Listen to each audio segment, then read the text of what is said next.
"If you fix this engine, I'll give you my entire salary," mocked the millionaire to the humble mechanic, and then stood in shock at what she did. Before we start the story, leave a comment telling us where you're watching from. And at the end, don't forget to rate this story from 0 to 10. Enjoy the story. Robert Mitchell walked into a mechanic shop for the 8th time, on the edge of losing his patience and his mind. The engine of his 1970s Chevelle SS, his personal treasure and the pride of the Mitchell family, had died right in front of Barnes & Sons Auto Repair, a garage tucked away on a side street in Brentwood, Tennessee. Robert looked at the place with disdain. "Is this where engines come to say goodbye?" he muttered to himself. The sign on the front was crooked, with some letters missing. Dust-covered tires were stacked outside. He sighed. This was all that was left. He walked to the shop entrance. At the back of the garage, he saw someone bent over the hood of an old truck. Dirty boots, greasy jeans, a figure that looked just as old as the shop. He walked over and asked, not hiding the sarcasm in his voice, "Is there anyone here who can fix a real classic?" The person stepped out from under the hood. She wiped her hands on a worn cloth, lifted her face, and answered with a sharp smile. "I'm the mechanic. Sarah Barnes. I can take a look at your car." Robert went silent for a moment. She was young, covered in grease, looked ordinary, and far too confident. He raised an eyebrow. "You?" She nodded. "That's right. Miss, with all due respect, I've taken this car to 7 specialty shops. No one could figure out what's wrong with the engine, not even the best engineers in Nashville." Sarah crossed her arms, leaned against the truck bumper, and replied with a half-sarcastic smile, "That only happened because you didn't come here first." Her boldness almost made him laugh. "Almost. If you fix this engine, I'll give you my entire salary," he said with a mocking smile. Sarah smiled back with even more sarcasm. "All right, but I want it in cash." Robert blinked. Her reply hit his pride like a slap. He expected a "just kidding" or a polite laugh, but she didn't even flinch. She just walked over to a rusty cabinet, pulled out an old toolbox with the name E. Barnes handwritten on it, and walked up to the Chevelle like she was about to open a family secret. "Pop the hood?" she asked. Robert did it without thinking. Sarah studied the engine for a minute, like she was listening to something no one else could hear. She took a piece of hose, touched it to the engine block, and listened closely from the other end. Her expression was serious, but calm, experienced despite her age. In less than 10 minutes, she removed 2 parts, made a manual adjustment to the ignition line, and cleaned the connectors with a short bristled brush. "Try it now," she said. Stepping back, Robert climbed into the car, turned the key, and the Chevelle roared, just like the old days. Deep, steady, clean. He shut off the engine, stepped out, and looked at Sarah like she had just done magic. "How did you?" he stammered. "It was just a reversed connection in the ignition system. Your engine was asking for help," she said, shrugging. Robert tried to collect himself. "How much do I owe you?" Sarah didn't hesitate. "Your salary." He laughed, but the smile quickly faded. "I was joking." She stepped forward and replied in a calm tone, but with piercing eyes. "My dad used to say a man's word is the word of a king, and a king doesn't go back on it. Are you a man, Mr. Mitchell?" He froze. "Tomorrow, I'll bring the money." "I'll be here," she said, already turning back to the truck she had left open. Robert got in the Chevelle, started the engine, which now purred like a satisfied lion, and drove off without looking back. But inside the car, he bit his lower lip. Defeated by the only mechanic who didn't try to impress him, she just did what no one else could, listened to the engine, and broke his pride along with it. Robert Mitchell spent the whole night crunching numbers. His monthly salary as chief engineer at Mitchell Automotive Industries wasn't small. $15,000 after taxes, enough to buy a brand new car, enough to make any Brentwood mechanic smile for a month. But it was also enough to bruise his pride. The next morning, he parked the Chevelle in front of Barnes & Sons Auto Repair at exactly 9 o'clock. The engine still purred perfectly, a constant reminder that a woman with dirty hands had done something the best Nashville experts couldn't. He stepped out of the car with a thick envelope in the inside pocket of his blazer. Cash, just like she asked. But Robert Mitchell wasn't a man who accepted defeat easily. Sarah was in the same spot as yesterday, bent over the engine of a faded blue Ford F-150. She wore the same grease-stained jeans, but today had a plaid shirt tied around her waist. Her hair was pulled back into a messy ponytail.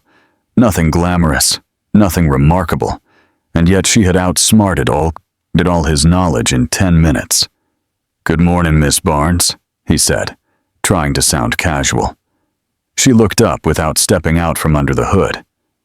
"Oh, you came back. I thought you'd forgotten our conversation." "A Mitchell never forgets a debt," he replied, pulling the envelope from his pocket. $15,000, just like I promised. Sarah wiped her hands on a rag and took the envelope. She opened it, counted quickly, and nodded. "Word of a king," she murmured, putting the money in a dusty drawer behind a stack of old manuals. Robert expected her to be impressed. He hoped for a thank you, or at least a smile. But Sarah simply went back to the F-150's engine, as if $15,000 were pocket change. That bothered him more than it should have. "You know what, Miss Barnes," he said, crossing his arms. "I want to see if yesterday wasn't just luck." She stopped what she was doing and looked at him. "Luck? We've got an engine at our factory that's been giving us trouble for 3 weeks. A whole team of engineers hasn't been able to figure it out. Want to give it a shot?" Sarah dried her hands slowly, thinking, "Why would I do that? I bet that curiosity? Money?" Robert shrugged. "Take your pick." She stepped closer, stopping just a few feet away. "If I fix that engine, you treat me with respect. No more condescending miss. No more side glances. No more testing if I got lucky." Robert hesitated. There was something in her voice that unsettled him, a kind of authority he didn't expect to find in a place like this. "Deal," he said, extending his hand. Sarah shook it firmly. Her palms were rough from work, but her grip was confident. "Then let's go to your factory." Mitchell Automotive Industries was on the other side of Brentwood, in a modern industrial complex with glass buildings and paved parking lots. Sarah stepped out of her faded red pickup and looked at the place with interest, but not intimidation. Robert led her to the development area, where a team of 5 engineers stood around a V'd engine laid out on a metal workbench. All of them wore white dress shirts and ID badges. "Everyone," Robert said. "This is Sarah Barnes. She's going to take a look at our issue." The engineers exchanged looks.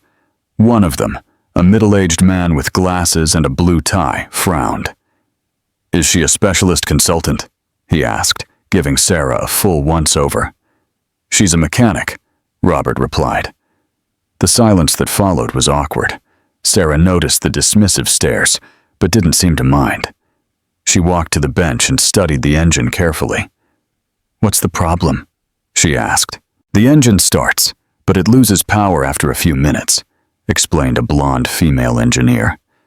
"We checked injection, electrical system, cooling. Everything looks normal in the tests." Sarah nodded and asked for a pen. When no one offered, she pulled a blue pen from her pocket and began making notes on her own left arm. Numbers, simple diagrams, reference points. The engineers watched her like she was some rare animal. "Can I take the head off?" she asked. "Go ahead," Robert said. Sarah used the tools available on the bench and got to work. Her hands moved with precision, every motion deliberate. She disassembled the head in 15 minutes, examined each part one by one, then pointed to a small sensor attached to the side of the block. "Here's your problem," she said, touching the part. "Bad contact in the coolant temperature sensor. It's sending the wrong data to the ECU. The system thinks the engine is overheating and cuts the power automatically."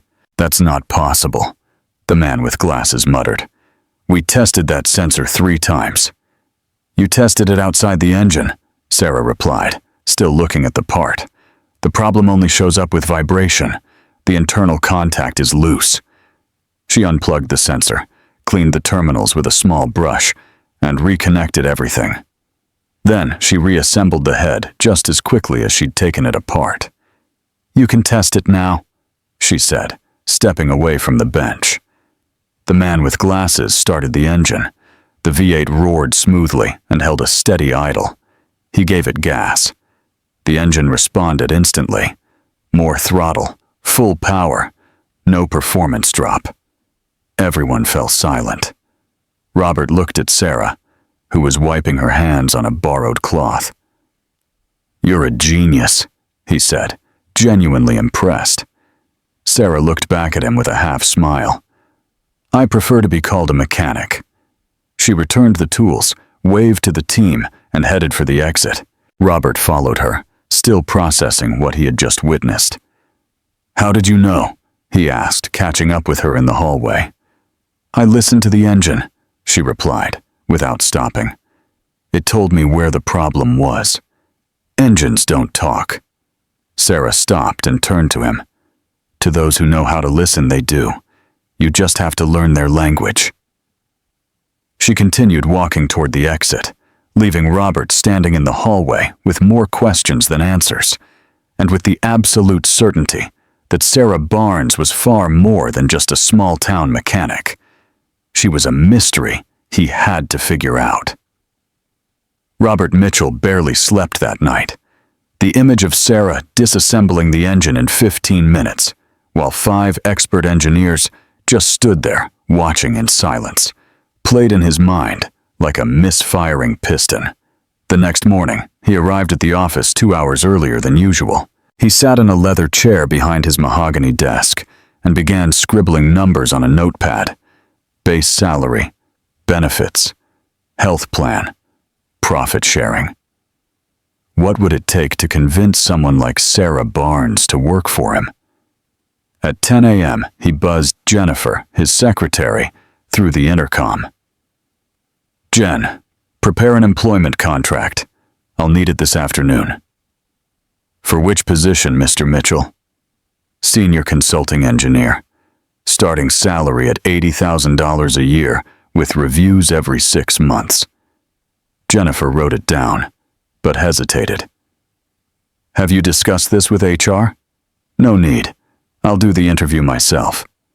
At 2 in the afternoon, Robert returned to Barnes & Sons Auto Repair, this time wearing a light blue dress shirt without a tie, trying to appear less formal.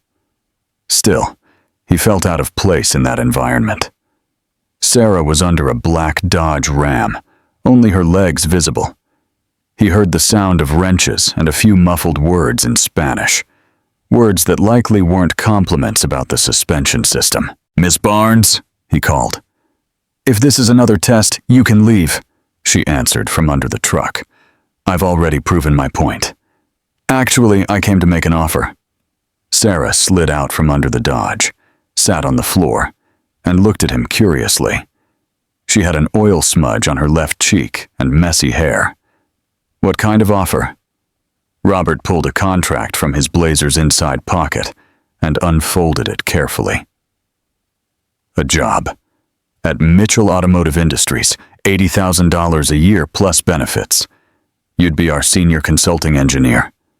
Sarah took the paper and read it quickly, frowning. Then she handed it back to him. No, thank you. Robert blinked, confused. He had prepared for negotiation, maybe a request for more money, questions about hours, not a simple and direct no. You didn't even think about it, he said. $80,000 is 4 times more than you probably make here. So what? Sarah stood and began wiping her hands on a dirty cloth. I'm fine here in my dad's shop. He taught me everything. This is where I belong. Your dad? Robert looked around. Where is he? Sarah pointed to a framed photo on the wall next to a 2019 calendar.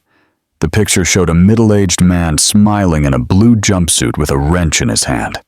Below it, a small gold plaque read, "In memory of Edward Barnes, 1965 to 2021.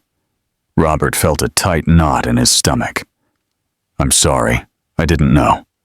It's okay, Sarah said, returning to the Dodge. He taught me that a mechanic's place is wherever there's a broken engine, and around here, there's always work. Robert followed her, determined not to give up. But Sarah, think about it. You work with old tools, the floor is cracked, there's no air conditioning, and the roof leaks in 3 places. So what? You've got too much talent to stay in a place like this. At our company, you'd have modern labs, state-of-the-art equipment, a qualified team.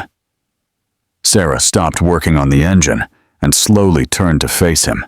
There was something different in her expression, a mix of sadness and irritation. Mr. Mitchell, can I ask you a question? Of course. Do you know the difference between an engine and a machine? Robert hesitated. Well, technically, an engine is a type of machine. No, she interrupted. An engine has a story. It has personality. Every scratch, every strange sound, every vibration tells a story of who drove it, where it went, what it's been through. She pointed to the Dodge Ram. This one belongs to Jim Morrison. Not the singer, she smiled. Jim, the guy who owns a cattle ranch on the other side of town. He bought this pickup in 2003 to drive his youngest daughter to school every day. 17 years later, she became a doctor and moved to Nashville. But Jim still brings it in every month for a tune-up because that engine holds all their memories. Robert listened silently. That's where engines have soul, Sarah continued, gesturing toward the garage. Over at your factory, you just have machines, new parts, computers, efficiency. But no one cares about the story each engine will carry. Sarah, that's romantic, Robert said, trying to sound understanding. But it doesn't pay the bills. It doesn't build a solid future. My dad built this garage with his own hands back in 1987, she said, walking over to the workbench. He paid for the house, raised me by himself after my mom died, taught me everything I know, with engines that had soul. Mr. Mitchell. Not with machines that had no story. Robert stepped up to the bench and noticed an open toolbox. Inside, every wrench, every pair of pliers, every screwdriver was organized with military precision. Some tools were clearly old, their wooden handles worn smooth by use. Were these his? Robert asked, pointing to the tools. Others I made myself, Sarah said, picking up a wrench with a blue painted handle. I made this one when I was 15. My dad used to say a real mechanic has to know their tools, the way a musician knows their instrument. Robert took the wrench.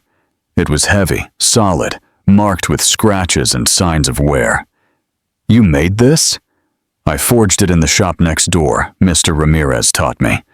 It took me 3 weeks, but it came out perfect.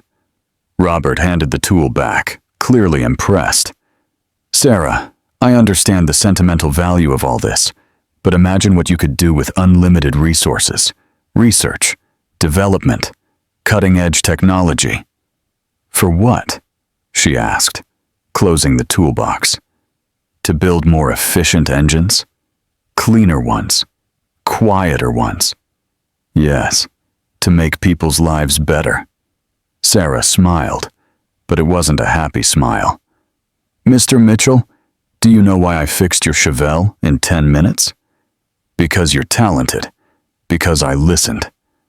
I lay down under it, put my hand on the engine, and listened to what it was trying to tell me. At your factory, no one listens. You measure, calculate, run tests, but no one stops to ask, what does this engine need to feel alive? Robert frowned. Engines don't feel alive, Sarah. They're machines. Exactly, she said, picking up a screwdriver and heading back to the Dodge. That's exactly what I'm talking about. She disappeared under the car again. Robert stood there, holding the rejected contract, trying to make sense of the conversation. Sarah, Mr. Mitchell, she interrupted, her voice muffled. You're a smart man. You have a successful company, money, prestige, but I bet it's been years since you touched a real engine, since you felt the heat of the metal, since you heard the growl of a finely tuned V8. Robert opened his mouth to argue, but realized she was right. When was the last time he worked with his hands? When was the last time he got grease under his nails? Your offer is generous, Sarah continued, but I don't want a job where engines are just numbers in a spreadsheet. I want to stay here, where they can be themselves. Robert folded the contract and slipped it into his pocket. Can I ask you something? He said. Go ahead. Aren't you afraid of being left behind? Missing out on opportunities? Sarah slid out from under the car again and sat on the floor, looking straight at him. Mr. Mitchell, you may have modern labs and expensive equipment, but I have something money can't buy. What's that? I know how to make an engine sing. She stood up, grabbed the Dodge's keys, and started the engine. The sound was perfect, smooth, powerful, balanced. Hear that? She said, revving it up. That's music. That's soul. Robert listened, and for the first time in years, he realized he wasn't just hearing noise. He was truly listening to an engine. Sarah shut off the motor and turned to him. Your offer is tempting, Mr. Mitchell, but I'd rather stay here, where I can teach engines how to sing. She walked back to the workbench, making it clear the conversation was over. Robert headed for the exit, confused and slightly offended. No one had ever turned him down like that before. No one had ever questioned his values and priorities so simply. But as he walked toward the Chevelle, he couldn't get the sound of the Dodge's engine out of his head. And for the first time in a long while, he asked himself, when was the last time he had made something sing? The following Monday, Robert Mitchell showed up at Barnes & Sons Auto Repair at 10 in the morning with a question about carburetors and classic engines. On Tuesday, he came back asking about electronic ignition systems versus breaker points. On Wednesday, he wanted to know the difference between synthetic and mineral oil in old engines. By Thursday, Sarah was getting suspicious. Mr. Mitchell, she said, stepping out from under a red 1965 Mustang. Don't you have a whole team of engineers to answer these questions? Robert straightened his tie, a little embarrassed. I do, but I like hearing different opinions, different perspectives.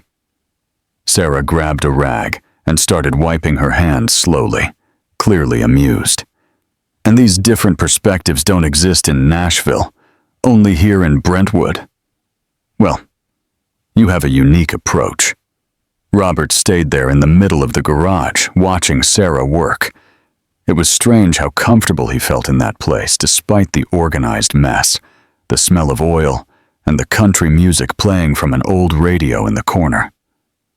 Can I ask you something? He said finally. You can, but if it's about engines, I charge for consulting. It's not about engines. It's about you. Sarah stopped wiping her hands and looked at him. About me? How did you learn all this? I mean, you know more than a lot of engineers I've met. Sarah smiled and walked over to the tool bench. My dad. He taught me since I was a kid. I was 6 when I started handing him tools. By 10, I could do an oil change on my own. At 15, I was tearing down full engines. And school? College? I finished high school. After that, my dad got sick. Cancer. I had to take over the shop. Robert felt a tightness in his chest. I'm sorry. No need. He lived well, passed away in peace, and he left me the best inheritance I could ask for. Knowledge. Robert looked around the shop with new eyes. Every tool hanging on the wall, every manual stacked on the shelf, every old but well-kept machine. It all told a story of dedication and love. Was your dad always a mechanic? Since he was 16. Started out as an apprentice in a shop in Memphis. Then he came here, worked for others until he saved enough to open his own place. And he never wanted to do something else? Sarah shrugged. Never thought about it. I always knew this would be my place. Don't you ever get curious about the world out there? Other cities? Other countries? Of course I do. But I don't need to leave to see the world. She pointed at the cars in the shop. Every engine that comes through here brings stories from different places. That Mustang came from Detroit. That pickup's from Texas. That Corolla belongs to a Japanese family that moved here 5 years ago. Robert had never looked at it that way. That's an interesting perspective. It's real life, Mr. Mitchell. Not just perspective. On Friday, Robert showed up with no technical questions. He just stood there, watching Sarah work on a 1969 Camaro with transmission issues. Don't you have a company to run today? She asked, not looking away from the car. I do, but I delegated some tasks. First time? What do you mean? First time you've delegated. I bet you're one of those bosses who wants to control everything. Robert laughed, surprised at how accurate that was. How can you tell? The way you talk. Always so serious, so formal. A man who doesn't trust others to do the job right. It's not that I don't trust. Yes, it is. Sarah smiled. But it's okay. I'm the same way with my engines. Robert spent the rest of the morning watching Sarah work. There was something almost hypnotic in the way she moved. How her hands always found the right tool without looking. How she could diagnose a problem just by listening. Can I try? He asked suddenly. Try what? Helping. Handing you tools? I don't know. Sarah looked him up and down. In that outfit? Robert looked at his gray suit and silk tie. I can take off the jacket? And the tie? And the tie? And those Italian shoes? Robert hesitated. The shoes, too? Mr. Mitchell, this floor is covered in oil. You'll slip and crack your head open. Or worse, you'll mess up my clean floor with blood. Robert laughed and took off the shoes, standing there in just his socks. There, now can I help? Sarah studied him for a second, amused. Trying to become an intern? Maybe. All right then, grab that 15-millimeter wrench. Robert looked at the tool bench, totally lost. There were dozens of wrenches, all different sizes. This one? He asked, picking one at random. That's a 12. The 15 is the third from the left. Robert grabbed the right tool and handed it to Sarah. Thanks. Now hold this hose while I tighten the connection. They worked together for about an hour. Robert was clumsy, but trying his best. Sarah was patient, though she didn't hold back her sarcastic comments about his lack of practical skills. For an engineer, you're pretty bad with your hands, she said, as Robert dropped a screwdriver for the third time. It's been a while since I worked directly with tools. How long? Robert thought for a moment. About 15 years? 15 years? Sarah stopped what she was doing. You haven't touched an engine in 15 years. I've had other responsibilities. Like what? Management? Strategic planning? Meetings with investors? Important stuff. It is important. More important than this? She pointed at the Camaro's engine. Robert didn't know how to answer. At that moment, a boy around 12 appeared at the entrance of the garage. He was thin, with messy brown hair and clothes that were clearly not new. He had a school backpack on and a big smile on his face. "Hi, Sarah," he called out, running toward them. "Hey, Chewy." Sarah opened her arms for a hug.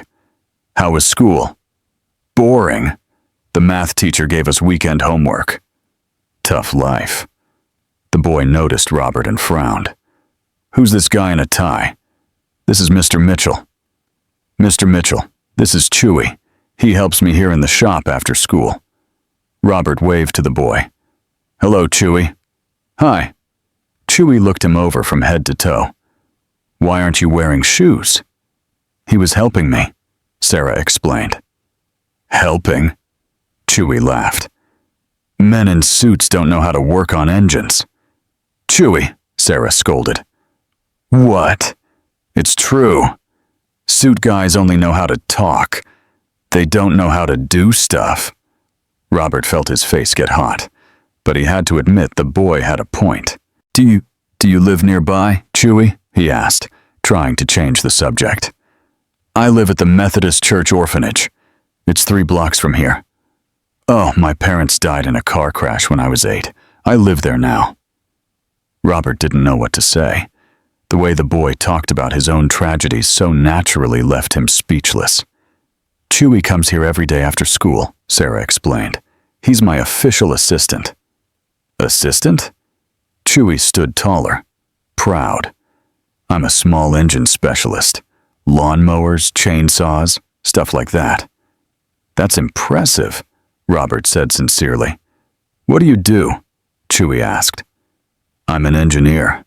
I own a company that makes engines." "Big engines?" "Yes, for new cars." "Oh." Chewy looked a bit disappointed. "New engines are boring. They don't have any personality." Robert glanced at Sarah, who was trying not to laugh. "Why do you say that?" "Because they're all the same," Chewy explained like it was obvious. "Old engines are different. Each one has its own way, its own mood. This Camaro here, for example, he likes to accelerate slowly. If you try too fast, he stalls." "How do you know that?" "Sarah taught me. She knows how to talk to engines." Robert spent the rest of the afternoon watching Sarah and Chewy work together. It was clear she had become a mother figure to the boy. She taught him with patience, corrected him gently, and protected him with fierce instinct. Sarah's a good cook too, sitting on a tall stool next to the workbench. She makes the best grilled cheese sandwich in Tennessee. "Chewy, stop telling Mr. Mitchell my life story," Sarah said, embarrassed. "Why?" "He seems nice. Kind of clumsy, but nice." Robert laughed. "Thanks, I think." "Sarah should date someone," Chewy went on, ignoring the death stare she gave him. "She works too much. She never goes out, never has fun."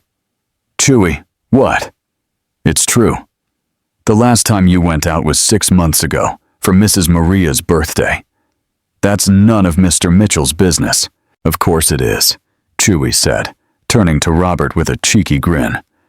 "I bet the guy with the fancy car is in love with Sarah." Robert almost choked. What?" "No, look how red he got," Chewy yelled, laughing. "I knew it." "Chewy, stop it," Sarah said, though she was laughing too. "The fancy car guy's in love, Sarah. That's why he comes here every day pretending he has questions." Robert's face burned. The boy's observation was embarrassingly accurate. I have to go," he stammered, grabbing his shoes quickly. He's running away, Chewie shouted. That proves it. Robert said goodbye quickly and practically ran to the Chevelle. As he drove back home, he couldn't stop thinking about Sarah's laugh and the boy's words. Was it really that obvious? Had Sarah noticed? And more importantly, what was he going to do about it? Because for the first time in years, Robert Mitchell had to admit that a 12-year-old orphan was absolutely right. He was in love. Robert Mitchell spent the weekend trying not to think about Sarah Barnes. He tried to focus on financial reports, production spreadsheets, anything that could keep him busy. But every time he started the Chevelle, the smooth sound of the engine reminded him of her hands adjusting the ignition, the confidence in her movements, the way she talked to engines like they were old friends, and Chewie's words kept echoing in his mind. The guy with the fancy car is in love. On Monday morning, he walked into his office, determined to forget about Barnes Auto and focus on what really mattered. Business. He had a meeting with investors at 10, a conference call with the development team at 2, and a stack of contracts waiting for his signature. But the moment he sat down and turned on his computer, his mind went back to Sarah, saying his company only had machines, no engines with soul. The comment had struck a nerve, something deeper he didn't want to admit. At 9 in the morning, instead of reviewing the investor presentation, Robert found himself walking through the company hallways toward the basement archive. He didn't know exactly what he was looking for, but he had a strange feeling, like there was something important he'd missed. The archive at Mitchell Automotive Industries filled a massive room in the basement of the main building. Metal shelves stretched from floor to ceiling, hacked with boxes sorted by year and department. Robert rarely went down there. Why bother with old paperwork when he had assistants for that? But today was different. He started with the boxes from the 1980s, when his father was still running the company. Gerald Mitchell had been a practical man, focused on results, who had turned a small family shop into a multi-million-dollar business. Robert had always admired him for that. The first box held supplier contracts, faded invoices, and company correspondence. Nothing interesting. The second had sales reports and market analysis. Still nothing. It was in the third box that he found it. Between a folder of registered patents and another of shelved projects, there was a thick manila envelope with a handwritten label, Barnes Project, 1987-1989, confidential. Robert's heart started racing. Barnes. Same last name as Sarah. He opened the envelope carefully and pulled out a stack of documents. On the first page, a detailed technical design for a new type of carburetor, signed John E. Barnes, technical consultant. Date, March 15th, in 87. Robert recognized the design immediately. It was the foundation of the electronic injection system that Mitchell Automotive had patented in 1990, and that went on to become one of the company's most profitable products in the years that followed. He kept flipping through the documents, more designs, more innovations, all signed by John Barnes. A more efficient cooling system, a valve configuration that reduced fuel consumption by 15%, improvements in the transmission system that increased engine durability. Every one of these ideas had later been developed and patented by Mitchell Automotive. Everyone had brought in millions in profits over the years, but nowhere did Robert find John Barnes's name on the official patent records. At the bottom of the envelope, he found a letter, dated December 10th, 1989, addressed to Gerald Mitchell, signed by John Barnes. Mr. Mitchell, as we discussed yesterday, I confirm that I will no longer be able to provide consulting services to your company. Personal circumstances are forcing me to leave Nashville, making it impossible to continue our partnership. Thank you for the opportunity, and I trust that the projects I developed over the last 2 years will be useful for the growth of Mitchell Automotive. Sincerely, John Edward Barnes. Robert read the letter 3 times. John Barnes had left Nashville in 1989. Sarah had said her father moved to Brentwood and who opened his own shop. The dates matched exactly, but something about the letter felt off. The tone was formal, almost cold, as if John Barnes had been forced to write it. Robert dug deeper and found a separate folder with handwritten notes from his father. The handwriting was hard to read, but a few lines stood out. Barnes wants public credit for the innovations. Explain that consulting work is confidential by nature. Increase payment if necessary to ensure secrecy. If he doesn't agree to the terms, consider terminating the contract. Robert felt his stomach turn. Slowly, the situation was becoming clear. John Barnes had developed groundbreaking innovations for the company. He wanted public recognition for his work. Gerald Mitchell had refused, probably to keep full control over the patents and profits. John Barnes had been forced to choose between well-paid anonymity and his professional integrity, and he had chosen his integrity. Robert kept digging and found more documents. Confidentiality agreements signed by John Barnes. Intellectual property transfer agreements. Clauses giving Mitchell Automotive exclusive rights to any innovation developed during the consulting period. All perfectly legal. All completely unethical. His father had bought John Barnes's talent and then erased his name from the story. Robert went up to his office in shock. He canceled the meeting with the investors, locked the door, and stared out the window without seeing anything. His company, his fortune, his reputation, all built on the work of a man who had never received the credit he deserved. And that man was the father of the woman he was falling in love with. The irony was too cruel to be a coincidence. At 2 p.m, Robert was back in the archives, this time with Jennifer, his secretary, who helped him locate all documents related to the Barnes project. There was much more material than he had expected. "Mitchell," said Jennifer, flipping through a patent folder. "How many millions did these projects bring in for the company?" Robert did a quick mental calculation. About $200 million over the past 30 years. And this John Barnes never received any royalties? Apparently not. Jennifer let out a low whistle. That's complicated. That's putting it mildly. Robert spent the rest of the afternoon reviewing every document, every contract, every note. The more he read, the less he admired his father, and the more guilty he felt. John Barnes had been a genius. His innovations were decades ahead of their time. If he had received the credit he deserved, he'd be recognized today as one of the great pioneers in American automotive engineering. Instead, he had died in anonymity, running a small garage in Brentwood, Tennessee. And his daughter believed Mitchell Automotive was just a soulless machine factory. If she only knew the truth. Robert pictured Sarah's reaction when she found out that the company trying to recruit her was the same one that had stolen her father's legacy. The anger, the disappointment, the sense of betrayal. She would never forgive him.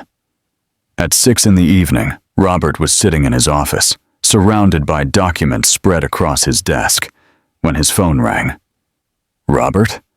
It was the voice of his Uncle Harold, Gerald Mitchell's younger brother, and the company's current vice president.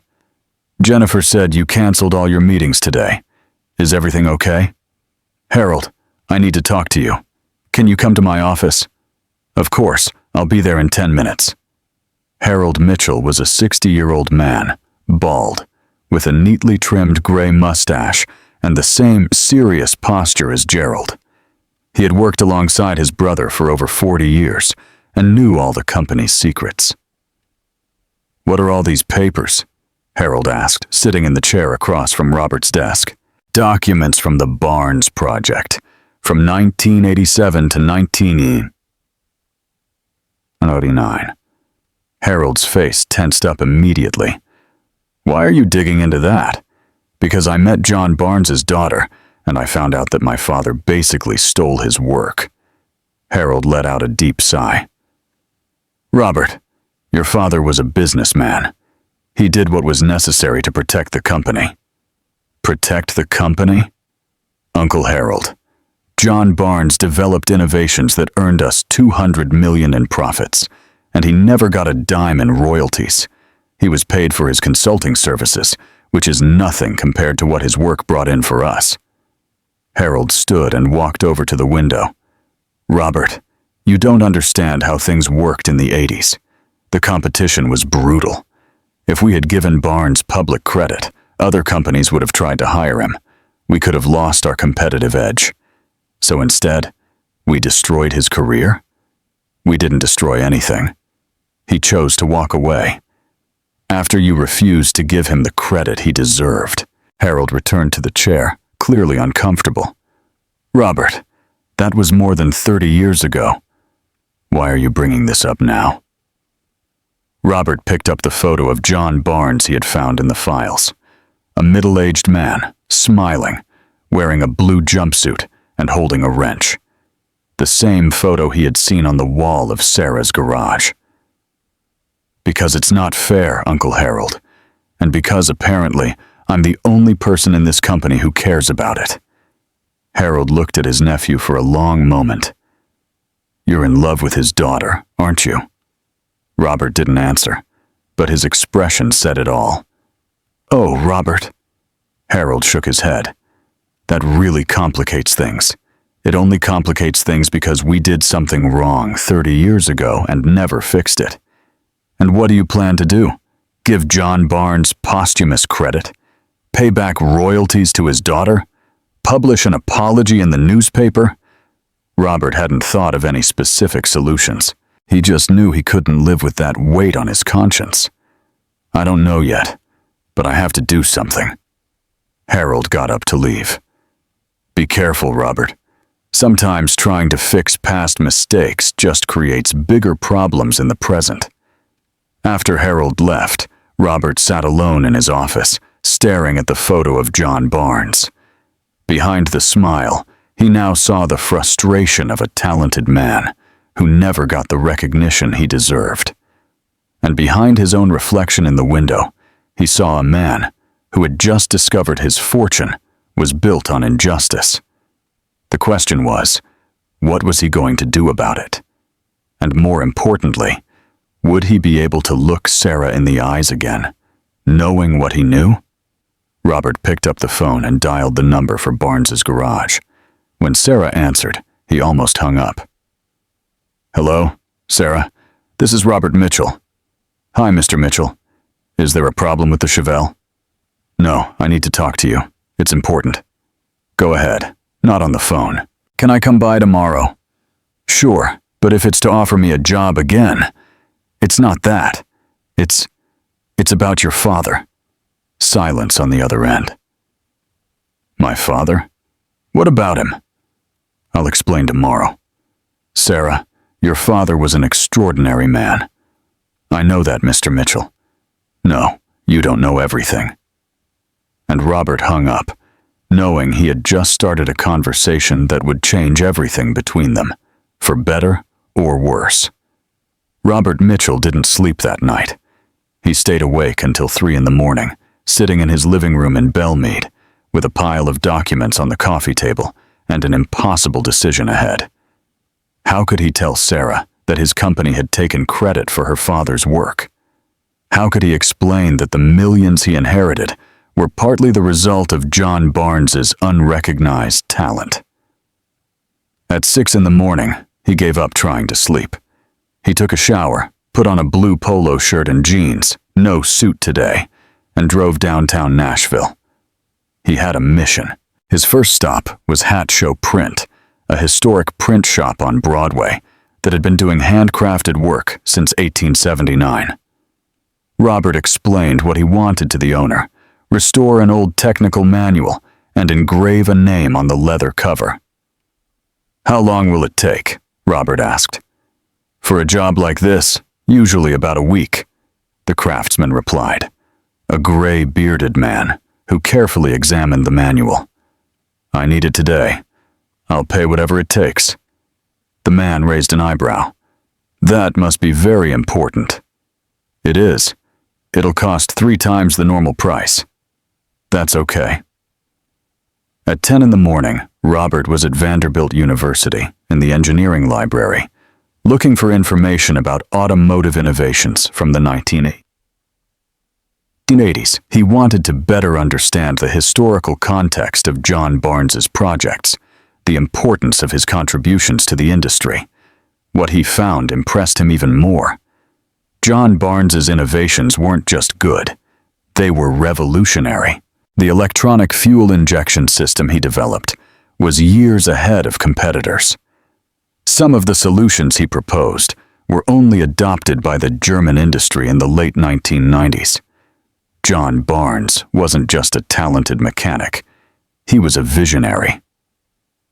At 2 in the afternoon, Robert returned to the print shop. The manual was transformed.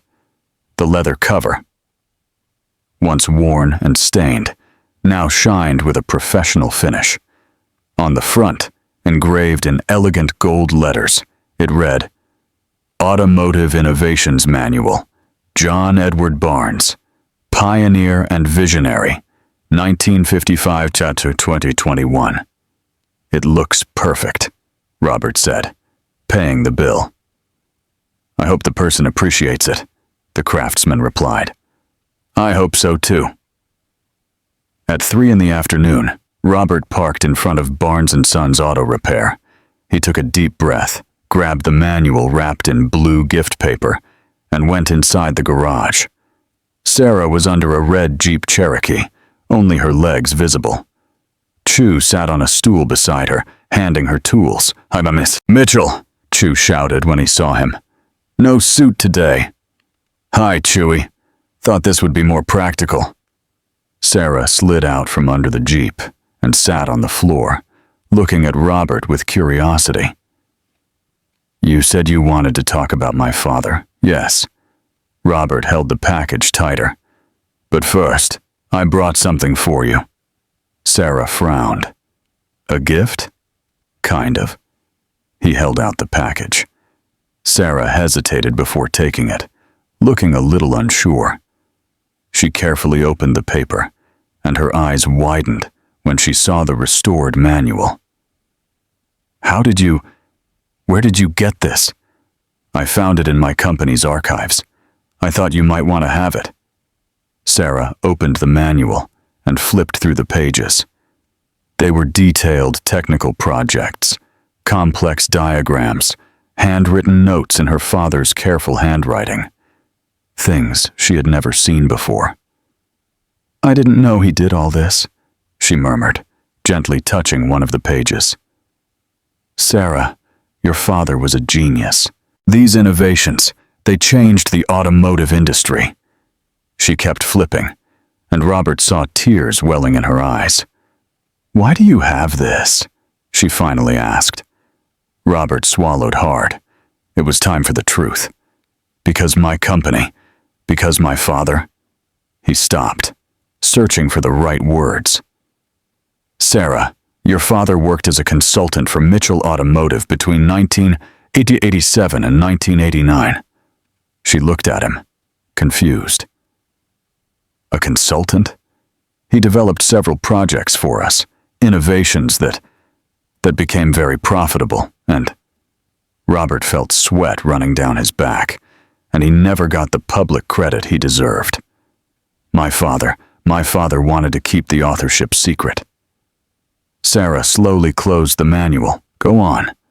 When your father asked for recognition for his work, my father refused, said consulting work was confidential by nature. Your father, he chose to leave instead of accepting the anonymity. Sarah stood slowly, holding the manual to her chest. You're telling me your company stole my father's work? It wasn't theft, technically. There were contracts, legal clauses, contracts you forced him to sign? Robert couldn't answer. Sarah walked over to the tool bench and carefully placed the manual on it. How much money did your company make from his work? Sarah, how much? About $200 million in the last 30 years. She closed her eyes for a moment. $200 million, yes. And my father died owning a small garage, struggling to pay the medical bills for his cancer treatment.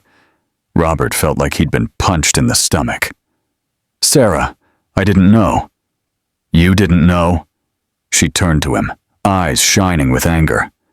You own the company. How did you not know? I found out yesterday. That's why I called you. I wanted to explain. Explain? Sarah grabbed the manual and handed it back to him. You want to clear your guilt with gifts? That's not it. It is. You found out your fortune was built on my father's work, and now you want to feel better by giving pretty presents to the orphaned daughter. Sarah, please let me explain. Explain what? That you destroyed my father's career? That he could have been recognized as the inventor he really was, but you preferred to keep the credit for yourselves? Robert tried to step closer, but she backed away. Sarah, do you know why my father opened this garage? She gestured around. Because after he left your company, no one else wanted to hire him. There was a rumor that he was difficult to work with, that he made unreasonable demands. That's not true, isn't it? Then why did he spend the last 30 years of his life fixing old cars instead of developing innovations that could have changed the industry? Robert had no answer for that. Sarah, I want to fix this. We can give your father public credit, pay back royalties. With what right? She interrupted. You stole 30 years of his life. You think money can make up for that? It's a start. It's an insult. Chewy, who had been quietly watching, stepped closer to them. Sarah, he said, gently touching her arm. Maybe Mr. Mitchell is trying to do the right thing. Chewy, you don't understand. I do. My parents were stolen from too. The man who hit their car was drunk, but he had an expensive lawyer. He was never arrested. He never paid me anything. Sarah looked at the boy, surprised. But you know what the difference is, Chewy continued. That man never tried to find me to say sorry, never wanted to make it right. Mr. Mitchell is at least trying. Chewy, Sarah, you always tell me people deserve a second chance, that every engine can be fixed if someone has patience to listen to what's wrong. Robert looked at the boy gratefully. Thank you, Chewy. Don't thank me yet, Chewy said, turning to Robert. Sarah has every right to be angry. You did a very bad thing to Mr. Barnes. I know, but arguing won't bring him back, and getting angry won't fix the past. Sarah wiped her eyes with the back of her hand. Chewy, you're too young to understand these things. I'm young, but I'm not dumb. He walked over to the tool bench and grabbed a wrench with a red ribbon tied to the handle. Mr. Mitchell, Sarah only trusts people who build things together. Robert took the wrench, confused. What do you mean? It's no use just saying you want to fix things. You have to show it. You have to get your hands dirty. You have to build something new together with her. Sarah looked at Chewy, then at Robert, then at the wrench in her hands. Chewy, you can't just... Yes, I can. You always say broken engines can be fixed. People can be fixed too. Robert held the wrench carefully, as if it were something sacred. What do you want me to do, Sarah? She stared at him for a long moment. First, stop calling me Sarah. We're not friends. How should I call you? Miss Barnes, like always. All right, Miss Barnes. Second, take your present away. I don't want anything from your company. Robert looked at the restored manual, then at Chewy, who shook his head almost imperceptibly. What if I leave it here, but not as a gift, like a loan? What do you mean? You keep the manual here at the shop, study your father's projects, but it still belongs to Mitchell Automotive until we decide together what to do with it. Sarah thought for a moment. And what do you expect in return? Robert looked at the wrench in his hands. A chance to build something together. A chance to fix what my father broke. And how do you plan to do that? I don't know yet, but I know I can't do it alone. I need your help. Sarah took the manual back and put it on the bench. Mr. Mitchell, you destroyed my father's life. This isn't a charity project that's going to fix it. I know, but it's a start. It's a pathetic start. Then teach me how to do better. Sarah studied him silently for almost a minute. Why would I do that? Robert lifted the wrench with the red ribbon. Because, according to Chewy, you believe broken engines can be fixed, and I'm the most broken engine you've ever seen. Despite everything, Sarah almost smiled.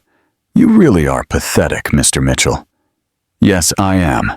And arrogant. Also, I'm completely out of touch with reality. True. Sarah looked at Chewy, who was watching the conversation with interest. And you think I should help this man? I think you should give him a chance to show who he really is, Chewy replied.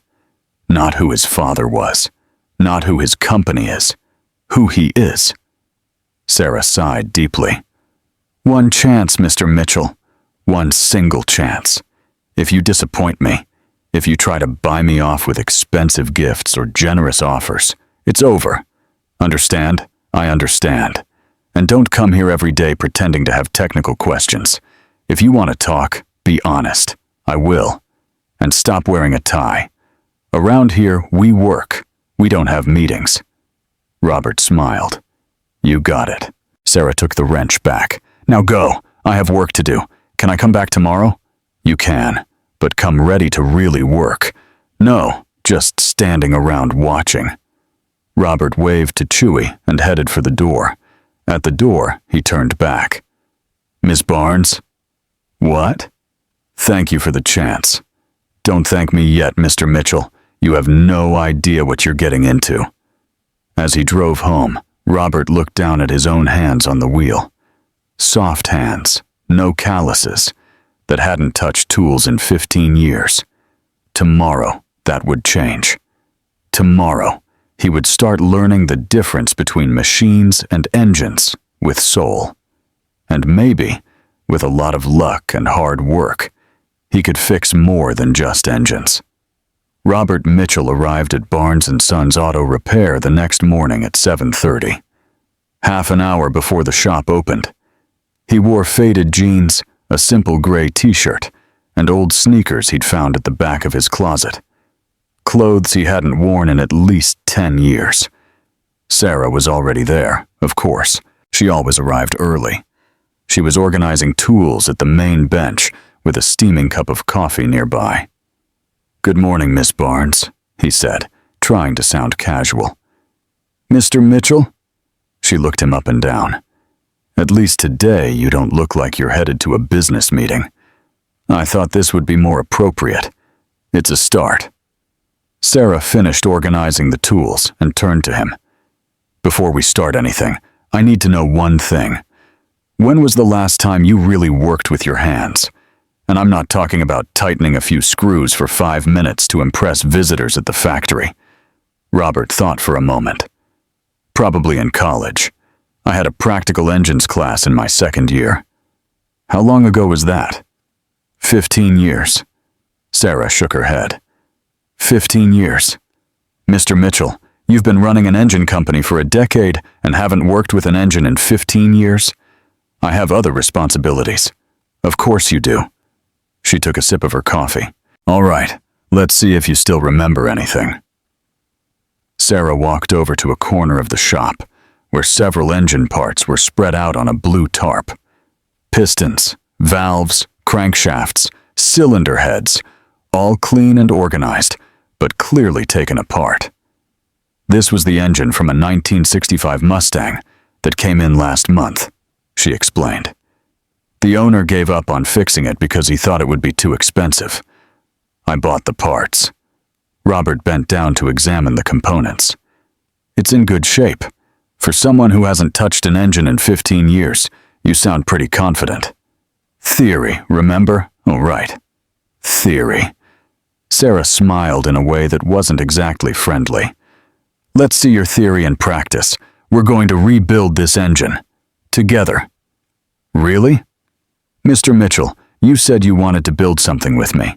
This is your test. If we can get this engine running, maybe you'll prove you really want to fix things between your family and mine. Robert looked at the parts on the floor. There were a lot of components, lots of screws, lots of chances to mess up. What if I break something? Then you find out if you really have enough money to pay for the damage. Just then, Tree came back from school carrying his backpack. Hi, Sarah. Hi, Mr. Mitchell, he shouted, running up to them. Are you going to build an engine? We're going to try, Sarah replied. Can I help? You have school, but I can come here at lunch and after classes. You can, but now go study. Tree ran off, clearly excited at the idea of watching Robert struggle with tools. Sarah grabbed a technical manual and put it on a makeshift table made from a box. First, let's review the theory. Show me you at least remember how an engine works. Robert studied the diagram in the manual and began explaining the 4-stroke cycle. Intake, compression, combustion, exhaust. Sarah listened quietly, occasionally asking more detailed technical questions.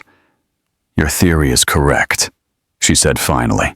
Now let's see if your hands can keep up with your head. They started with the engine block. Sarah showed Robert how to check if the surfaces were clean and level, how to apply sealant on the gaskets, how to place the parts in the right order. Robert tried to follow the instructions, but his hands didn't cooperate. He dropped screws, put too much sealant in some places, and too little in others, and took 3 tries to fit a simple head gasket correctly. You're nervous, Sarah noted. A little. Why? It's just an engine. It's just been a long time, and you're watching every move I make. Mr. Mitchell, if you can't work with someone watching, you'll never work with me. Robert took a deep breath and tried to focus. Slowly, his movements became more coordinated, not skilled, but at least functional. When they got to the pistons, Robert finally got one fitted right on the first try. Getting better, Sarah said. But you're still too tense. Relax, I'm trying. No, you're not. You're overthinking it. An engine isn't math, Mr. Mitchell. It's instinct. Robert looked at her, confused. What do you mean? Feel this bolt. She took his hand and placed it on a bolt he was trying to tighten. Feel the resistance? When does it stop turning easily? I feel it. That's the point. You don't need a torque wrench to know when it's tight enough. Your hand knows. And what if I tighten too much? Then you learn not to tighten too much next time. Robert tried to follow her philosophy. Instead of calculating the force mentally, he tried to feel what the bolt was telling him. It worked better than he expected. You're starting to get it, Sarah said, watching him work. They spent the whole morning assembling the engine. Sarah was a tough but fair teacher. She corrected Robert's mistakes without embarrassing him, but didn't accept sloppy work either. Again, she said when Robert tried to install a valve without checking if the surface was completely clean, but it's almost clean. Almost doesn't count. Again, Robert removed the valve, cleaned everything again, and reinstalled it. This time, it was perfect. Better, Sarah said. At lunchtime, Chewy showed up as promised, bringing sandwiches for all 3 of them. How's it going? He asked, sitting on the floor beside them. Your friend here knows theory but has office hands, Sarah said, biting into her sandwich. Robert laughed. Thanks for the encouragement. It's true, Sarah insisted, but she was smiling. You think too much. You want to calculate everything. Engines don't work like that. How do they work then? You talk to them, listen to what they need, feel where the problem is. Engines don't talk, Miss Barnes. They do. You just haven't learned their language yet. Chewie laughed. Sarah's right. I've seen her talk to engines. Sometimes they answer. That's not crazy, Sarah said seriously. It's experience. When you work with engines for 20 years, you learn to recognize every sound, every vibration, every sign they give. Robert looked at her hands, stained with grease, with small cuts and calluses from years of work. You like this, don't you? Manual work. I like the feeling of fixing something that was broken, giving new life to something everyone thought was junk. Is it satisfying? More than any corporate meeting you've ever had, I bet. Robert couldn't disagree. In the afternoon, when Chewie got back from school, they were finishing up the assembly. The engine was almost done, just a few final adjustments, and the electrical systems to connect. Can I start it? Robert asked. Not yet. First, we have to check everything. Twice. Sarah guided him through a careful inspection. They checked all the bolts were tightened correctly, all connections were secure, and all fluids were at the right levels. Now you can try, she said finally. Robert turned the ignition key. The engine coughed once, made a strange noise, and died. What was that? He asked, worried. Calm down. The first try rarely works. Sarah opened the hood and checked some connections. Here, this hose was loose. On the second try, the engine started. It wasn't a perfect roar, but it was running. We did it! Chewie shouted, jumping for joy. Robert smiled, surprisingly moved. It was just an old engine, but it was something he'd built with his own hands for the first time in 15 years. How do you feel? Sarah asked. Good. Really good, actually. Different from signing contracts? Completely different. Sarah turned off the engine and closed the hood. Mr. Mitchell, we still have a lot of work ahead. This engine runs, but it's not perfect. It'll need adjustments and improvements, like our situation. Exactly. She looked him straight in the eye. Today you proved you can get your hands dirty. You can listen to instructions and follow directions. That's a start. Only a start? Mitchell, you've been away from real engines for 15 years. One day's work won't make up for that, but today you showed you have potential if you want to keep learning. Robert looked at his grease-stained hands, the tools spread around the engine they had built together. I want to keep going, even knowing it's going to be hard, that I won't go easy on you, especially because of that. Sarah smiled, the first real smile she had given him. Then we'll be back tomorrow. We'll tune this engine until it sings. And after that, then we'll see if you really learned anything about engines with soul. As they cleaned the tools, Chewie came up to Robert. Mr. Mitchell, can I ask you something? Of course. Why do you want so badly to impress Sarah? Robert stopped cleaning the wrench he was holding. It's not about impressing, Chewie. It's fixing something that was broken. The engine, among other things. Chewie nodded as if he understood perfectly. Like my dad always said, the best things in life need to be built slowly, with patience. Your dad was a wise man. He was. I think you two will be friends. Friends? You and Sarah. After you finish fixing each other. Robert looked at Sarah, who was organizing tools on the bench. She worked with economy of movement, every gesture precise and necessary.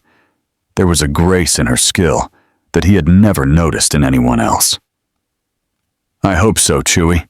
It will be. Broken engines can always be fixed. People, too.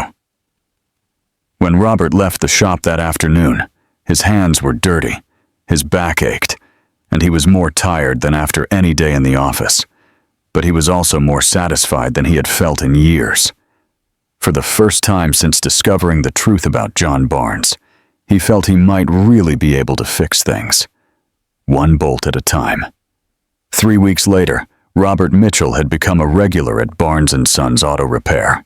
Every day at 7 in the morning, he parked his Chevelle in front of the shop and spent the next 8 hours learning everything Sarah was willing to teach. And she taught a lot. Robert now knew how to tell the difference between the sound of a poorly tuned engine and one that just needed fresh oil. He could change brake pads without needing step-by-step instructions. His hands had developed calluses, and his back had gotten used to bending under hoods. More importantly, he was starting to understand what Sarah meant when she talked about engines with soul. That Friday, Chewy came home from school carrying a cardboard box. "Look what I brought," he shouted, setting the box down on the workbench. "What's that?" Sarah asked, wiping her hands on a rag. "My old radio. I found it in the church storage. Thought it would be nice to have some music here in the shop." Robert looked at the device. It was a 1990s boombox with a telescopic antenna and buttons worn from use. "Does it work?" he asked. "Let's find out," Chewy said, plugging it into the nearest outlet. The radio came to life with a soft static, then caught a country station. Johnny Cash's voice filled the shop with ring of fire. "Perfect!" Chewy exclaimed, turning up the volume. Sarah smiled. "It's been a while since we had music here." "Your dad didn't like music?" Robert asked. "He did. But after he got sick? I don't know. It stopped making sense to have music playing." Robert understood. Some things lose their meaning when tied to sad memories. "But now it makes sense again," Chewy said, dancing alone to the music. Sarah laughed at the boy's performance and went back to the engine she was working on, a Ford F-150 with transmission problems. "Mr. Mitchell," she said, "can you help me with this? I need someone to hold this part while I tighten the bolts." Robert stepped forward and held the part in place. They worked in perfect sync, Sarah guiding and Robert following her instructions. The country music created a relaxed atmosphere Robert had never experienced in a work setting before. "You know," he said, watching Sarah work, "I never thought work could be fun." "Fun? Relaxing. Satisfying. I don't know. Different." Sarah stopped what she was doing and looked at him. "Mr. Mitchell, what was your work like before?" "Meetings. Lots of meetings. Report analysis, budget approvals, investor conferences. Sounds boring. It was, but I thought it was important. And now," Robert thought for a moment, "now I realize there's a difference between important work and work that makes sense." Sarah smiled and went back to the transmission. They worked in silence for a few minutes, listening to the music and occasionally laughing at Chewy's comments. He had named himself the shop's official DJ. That's when Robert noticed the shop's sign. The sign on the front of the building was faded, with some letters peeling. Barnes & Sons Auto Repair was still readable, but barely. "That sign needs a new paint job," he said. Sarah followed his gaze. "I know. It's been on my to-do list for about 2 years. Why haven't you done it yet? Time, money, priorities." Robert studied the sign more closely. The structure was solid. It just needed fresh paint. "I can paint it for you." "Mr. Mitchell, you know how to paint." Can't be too different from assembling an engine, right? Instruction, patience, attention to detail. Sarah laughed. "Painting is very different from mechanics." "Then you teach me." "I don't know how to paint signs." Then we learned together. Chewy, who had been listening, shouted from across the shop, "I know how to paint. My art teacher showed me."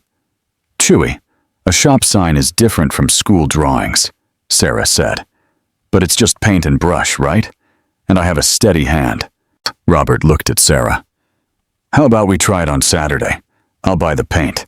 You and Chewy provide the artistic skills." Sarah hesitated. "Mr. Mitchell, you don't have to keep spending money here. It's not spending, it's investing." "Investing in what?" Robert felt his face warm.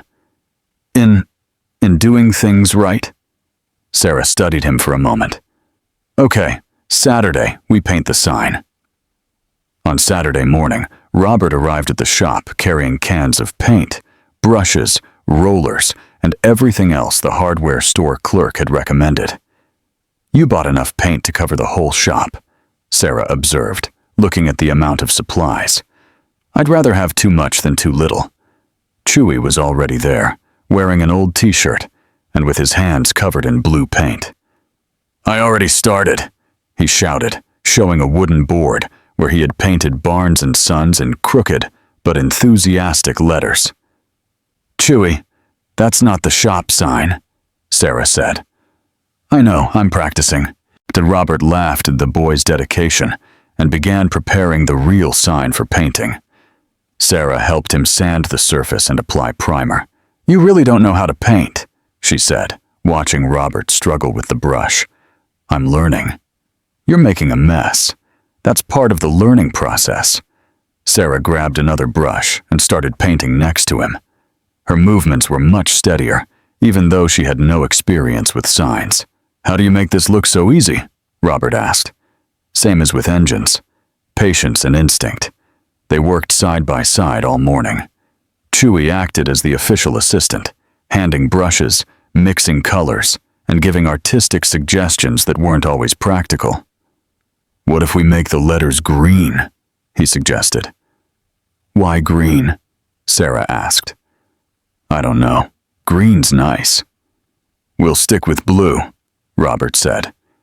It matches the rest of the shop. When as the sign took shape, Robert felt the same satisfaction he had when putting together the engine weeks before. There was something deeply rewarding about making something real with your own hands. This is looking good, Sarah said, stepping back to see their work. Really? Really? For someone who's never painted a sign before, you're doing well. Robert smiled, proud of the compliment. They finished painting late that afternoon. The sign looked much better than Robert expected. The letters were even, the color was bright, and the final result looked professional. It looks great, Chewy exclaimed, admiring their work. It really does, Sarah agreed. Thank you, Mr. Mitchell. My pleasure. They started cleaning up the paint supplies when Robert noticed Sarah was quieter than usual. Something wrong? He asked. No, just thinking. About what? Sarah stopped cleaning the brush she was holding. How strange this all is. What? This, you hear, helping with things that have nothing to do with your company. Painting signs, putting together engines, handing me tools. Robert didn't know how to answer. Is it strange in a bad way? I don't know yet. Chewy, sensing the tension, grabbed the radio and turned up the volume. A livelier song started playing. You're both too serious, he said. We just did some good work. We should be celebrating. Sarah forced a smile. Chewy's right. It really did turn out great. But Robert could tell something was bothering her. Sarah? Miss Barnes? If something's wrong... There's nothing wrong, she interrupted, a little sharply. Everything's fine. Doesn't sound like it. Mr. Mitchell, don't analyze me like I'm one of your business reports. The sharpness in her voice caught him off guard. I wasn't analyzing. I was trying to understand. Understand what? Why you suddenly got strange. Sarah set the brush down on the bench harder than needed. Maybe because I still don't understand what you really want here. What do you mean? You show up here every day, help with everything, act like you're part of the family. But I don't know if that's real or just another test. Robert frowned. A test? To see if I'm trustworthy, if I'm competent enough, if I deserve you to fix my dad's situation. Sarah, it's not like that, isn't it? Then why do you still act like you're judging me all the time? I don't act like that. You do. You watch everything I do, analyze every word I say, like you're checking if I pass your approval test. Robert felt frustration rise. That's not true, isn't it? Then why do you never fully relax? Why does it always seem like you're waiting for me to prove something? Because I want you to trust me. Robert exploded. The silence that followed was broken only by the music from the radio. Chewie stopped moving the brushes and looked at them. I want you to trust me, Robert repeated quietly. And I don't know how to make that happen. Sarah stared at him. Mr. Mitchell, trust isn't something you earn through tests or approval. It's something you build through honesty. I've been honest. You've been polite, respectful, helpful, but honest. I'm not sure. What do you mean? I mean, you're still trying to impress me instead of just being yourself. Robert opened his mouth to argue, but stopped. There was truth in what she said. He really was trying to impress her, trying to prove he deserved a chance to fix things. You're right, he admitted. Am I? I'm afraid if you get to know the real me, you won't like what you find. Sarah took a step toward him. And who is the real you, Mr. Mitchell? Robert took a deep breath.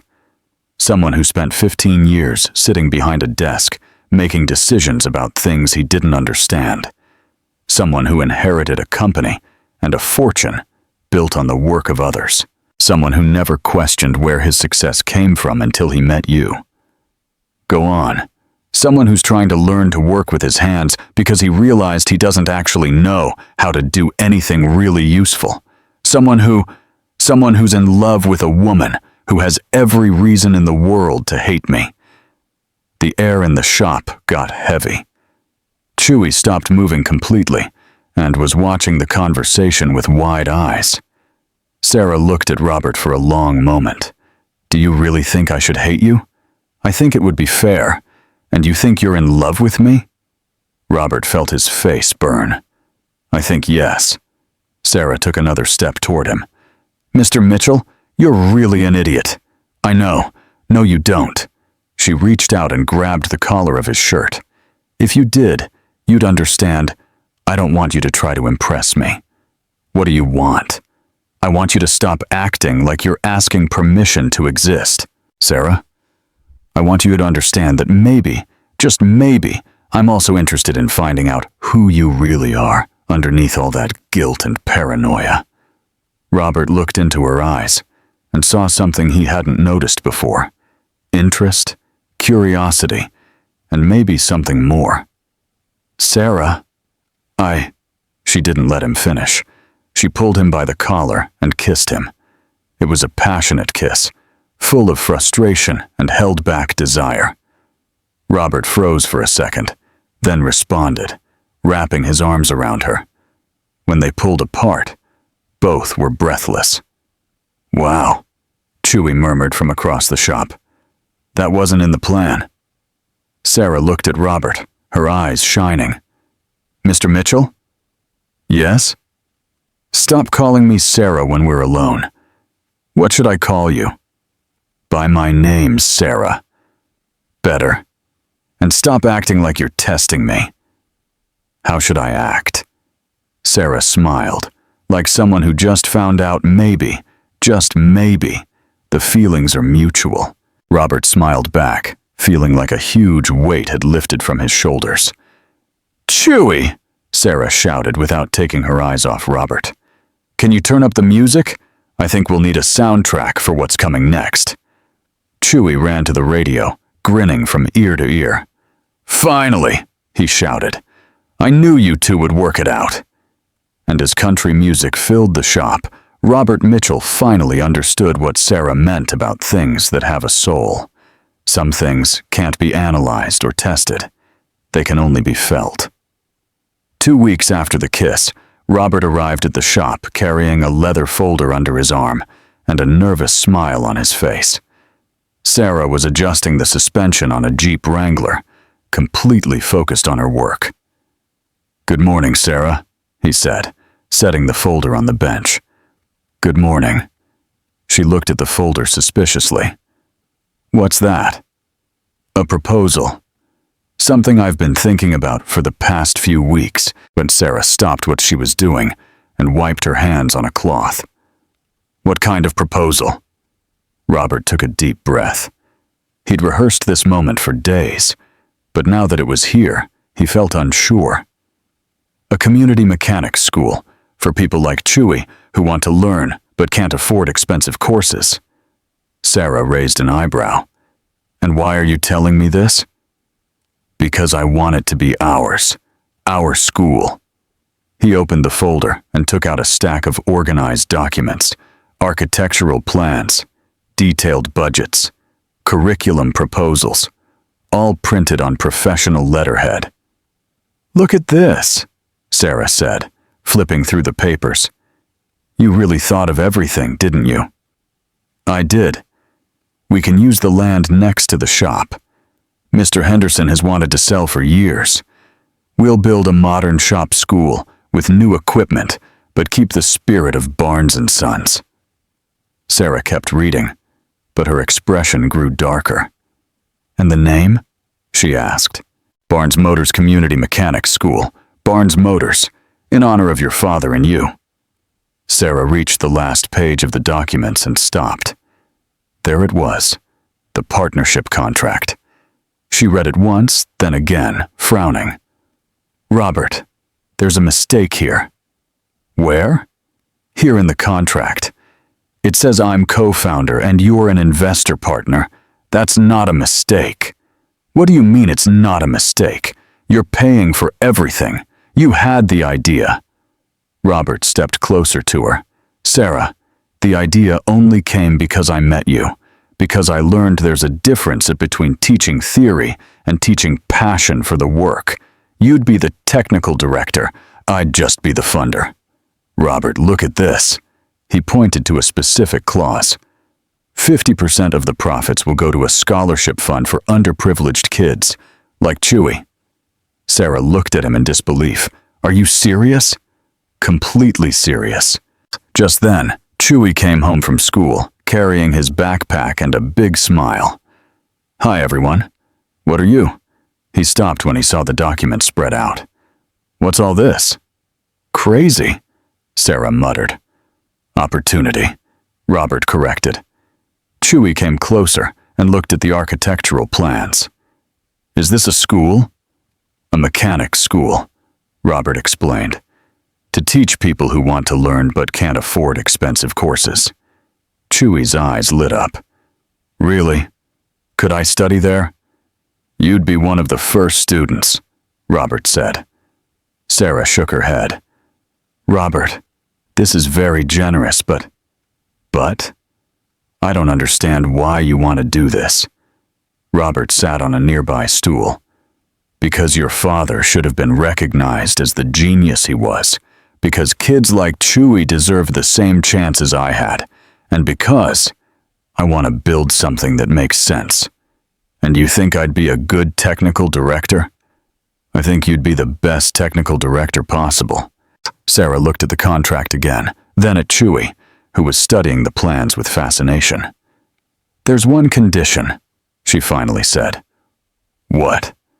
If I agree, you're going to get your hands greasy every day. No sitting in an office managing stuff. You'll teach, guide, work directly with the students. Robert smiled. I can live with that. And one more thing. Chewy will be our first student advisor. If he says something isn't working, we change it. Deal. Chewy jumped up with joy. I'm going to be an advisor, Sarah. Does that mean I get to help make decisions? It means you tell us if we're messing up, Sarah replied, smiling. Cool. Can I start now? Sarah looked at Robert one last time. Are you sure about this? It's a lot of money, a lot of work, a lot of risk. Sarah, for the first time in my life, I'm absolutely sure about something. She picked up a pen from the bench. Then let's make history. And she signed the contract, making official the partnership that would change their lives forever. 6 months after signing the school contract, Robert Mitchell was in his basement at 2 a.m, holding a drill, sweat on his forehead. On his makeshift workbench, an 8-centimeter engine nut was being transformed into something completely different. He had started the project 3 weeks earlier, working in secret whenever Sarah wasn't around, sanding, polishing, adjusting, repeating. His hands, now toughened from all the shop work, handled the tools with a precision he didn't have a year before. The nut had belonged to the original engine of the 1970 Chevelle. When they did the car's full overhaul, Robert had kept the piece, saying it was sentimental. Sarah had laughed, calling him an incurable romantic, if she only knew how romantic. Robert held the polished nut up to the light. The metal shone like silver, every surface perfectly smooth. In the center, where the bolt hole used to be, he had set a small diamond that had belonged to his mother's engagement ring. It wasn't conventional, definitely not traditional, but it was perfect for Sarah. The next morning, Robert arrived at the shop carrying a polished wooden box. Sarah was checking on the school's construction progress outside, watching workers install the last windows. "It's looking beautiful," she said, without taking her eyes off the building. "Just like the technical director," Robert replied. Sarah laughed. "Very sweet, Mr. Mitchell." "Sarah, I need to talk to you about something." "Go ahead." "Not here. Inside." She followed him into the shop, curious about the serious tone in his voice. Chewy was at school, so they had privacy. "What is it?" she asked. "You seem different." Robert carefully set the box on the bench. "Remember your dad's toolbox, the one you showed me on the first day?" "Of course, the E. Barnes." "Why?" "You said it was broken. The latch didn't work anymore." "That's right. I couldn't open it properly." Robert turned the box toward her. It was the same box, but fully restored. The metal gleamed. The latch worked perfectly, and the name E. Barnes had been re-engraved in deeper letters. "Robert, how did you?" "I borrowed it 2 weeks ago, when you went out to buy parts." Sarah ran her hands over the box's surface, touched. "It's perfect, exactly like it was when my dad bought it." "Open it." Sarah flipped the latch. The box opened gently, revealing a blue velvet lining inside. In the center, where the tools usually were, sat a small white satin cushion, and on the cushion, the ring. Sarah stayed silent for a long moment, looking at the polished nut that shone like a precious jewel. "Robert, this is an engine nut from my Chevelle, the one you fixed the first day we met. You made a ring from an engine nut, with the diamond from my mother's ring." Sarah carefully picked up the ring, turning it in the light. "It's the most ridiculous thing I've ever seen." Robert felt his heart stop. Ridiculous, and at the same time, the most beautiful. He breathed a sigh of relief. "Sarah Barnes," he said, kneeling by the bench. "A year ago, you fixed my engine in 10 minutes, but it took much longer for you to teach me that engines have a soul. Robert, you taught me how to work with my hands, to listen to what engines are telling me, to find satisfaction in fixing broken things." Sarah held the ring, her eyes shining. "More importantly, you taught me that some things can't be bought or bargained for. They have to be built, with patience, honesty, and hard work. Keep going." "I don't just want to build engines with you, Sarah. I want to build a life, a family, a future where we teach others that honest work and true love are the only things that really matter." Sarah knelt beside him. "Robert Mitchell, are you asking me to marry you with a ring made from engine scrap?" "I am. In my dad's workshop, next to a Jeep that needs its transmission fixed." "I am." Sarah smiled, tears running down her face. "Then my answer is yes. Of course it's yes." Robert slid the ring onto her finger. It fit perfectly. "You're sure?" he asked. It's going to be a different life. Grease on your hands, hard work, engine problems every day. Robert, I wouldn't change this life for anything. Not for all the traditional rings in the world. They kissed right there on the shop floor, with the smell of oil in the air and the sound of tools in the background. And when Chewie came home from school an hour later, he found them still hugging, planning a future built with their own hands. Finally, he shouted, "Can I be the best man?" "You can," Sarah said, showing the ring. "But only if you promise not to cry at the ceremony." "I promise." Chewie lied, already emotional. And so, with laughs and tears, they started planning the most unusual wedding Brentwood, Tennessee had ever seen. The yard at Barnes & Sons Auto Repair had never held so many flowers. Strings of yellow lights hung between the trees, and chairs borrowed from the Methodist church formed an improvised aisle between the workbenches. It was Saturday, 10 in the morning, and Brentwood's most unusual wedding was about to begin. Robert Mitchell adjusted his navy blue coverall for the 5th time, trying to calm his nerves. The fabric was new, but the cut was the same as the ones he'd learned to wear in recent months. On the chest pocket, embroidered in gold letters, read, "Barnes Motors, co-founder." "You're more nervous than the first time you put together an engine," joked Harold, his uncle and best man. "Much more nervous," Robert admitted, looking around. The guests were an odd mix, executives from Mitchell Automotive sitting beside neighbors from the shop. Chewie had insisted on inviting the entire school class, who now filled 2 rows, whispering excitedly. The pastor from the Methodist church, a kind man named Reverend Williams, was organizing his notes on a bench covered with a white lace cloth.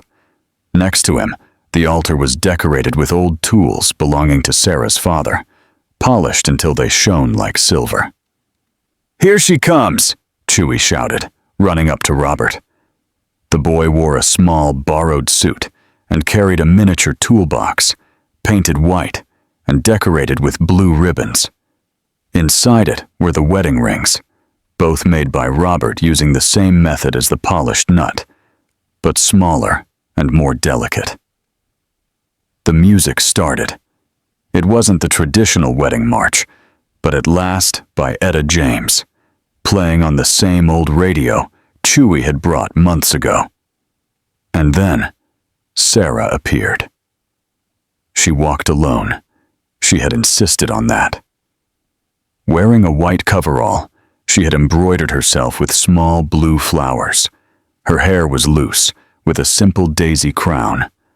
On her feet, her usual work boots, clean and polished. Robert felt as if the air had been knocked out of his lungs. Sarah was radiant, smiling with a mix of happiness and mischief he had learned to love. "Breathing helps," Harold whispered in his ear. The ceremony was simple and heartfelt. Reverend Williams spoke about true partnerships, about building something lasting together, about finding beauty in life's simple things. When it was time for the vows, Robert pulled a crumpled piece of paper from his pocket. "Sarah," he began, his voice trembling slightly, "you taught me that the best things in life don't come ready-made. They have to be built piece by piece, with patience and love." Sarah smiled, her eyes shining. "You taught me that engines have a soul, that honest work is the greatest wealth, and that sometimes the right person shows up at the right time to fix everything that was broken in our lives." Chewie sniffled audibly in the front row. "I promised to build our life together, just like you taught me to build engines, listening, adjusting, fixing when needed, and always, always with love." Sarah wiped a tear and shared her own vows. "Robert, you came here a lost man, trying to impress everyone, but you found out that true impressing comes from hard-working hands and an honest heart." She took his hands, rough from so much work. I promise to teach you everything I know about engines in life, as long as you keep teaching me that it's never too late to start over.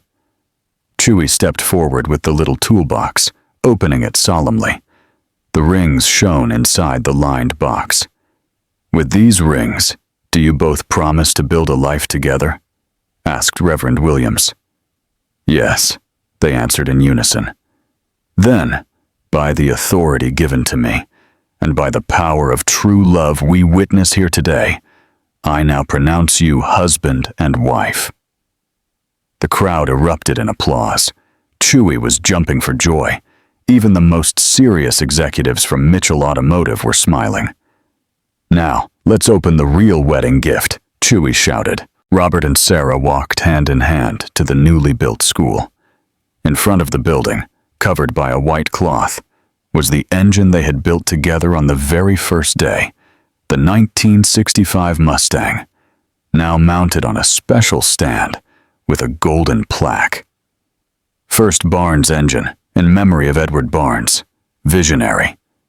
Together? Robert asked. Sarah nodded. They pulled the cloth back at the same time, revealing the polished, gleaming engine. Robert turned the key.